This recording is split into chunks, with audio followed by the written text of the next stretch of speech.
Let's talk about the belief in ghosts and their haunting effects on anthropology.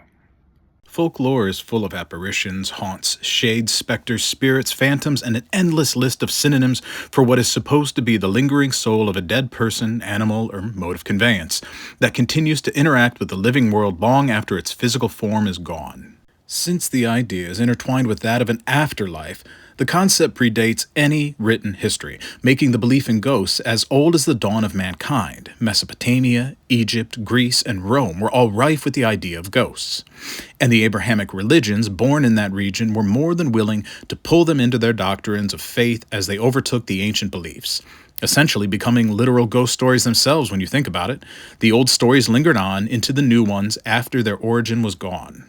From the mountains of Nepal, where the Kichkandi dwell attached to an uncremated part of their body, to the vengeful spirits of Japan, the Mononoke, to the Scandinavian Melinger, wandering children spirits who need someone to properly bury their bodies, to the Latin American La Llorona, weeping for her lost children. If there is a continent, yes, even Antarctica, where humanity goes, so follows our ghostly companions. The common types of ghosts are interactive personalities, which the nomenclature hopefully speaks for itself, poltergeists, mischievous spirits that create disturbances, residual hauntings, more like echoes that do not interact with the living but can be sensed, and shadow people, which are indirectly sensed presences that typically create feelings of dread or anxiety.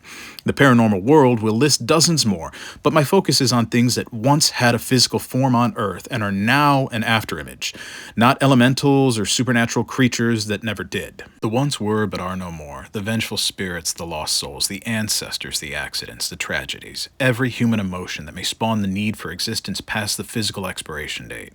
We tell stories about them, they cling to us and we to them. Their purgatorial presence must be exhausting. The world keeps changing and they remain the same. Haunting. My thoughts and opinions on the belief in ghosts. Well, what we're doing is believing in ourselves, actually. It's a simple contrast. We spend so much time investing in our identities, years, decades, lucky few a century, full of learning, full of living, full of all the daily minutiae from the cradle to the grave. And it's all done from that singular perspective of this is me. To go from that to nothing, well, it's why religion was born. But faith works for some and not for others. And then there's a big chunk of in-between people too. It doesn't really matter if you're agnostic, atheist, or amen. When you believe in ghosts, you sort of hedge your bets. Your conscience can rest easier because if they still exist, well, maybe you could too. And all that time makes more sense to you. You believe in them so you can more easily believe in yourself.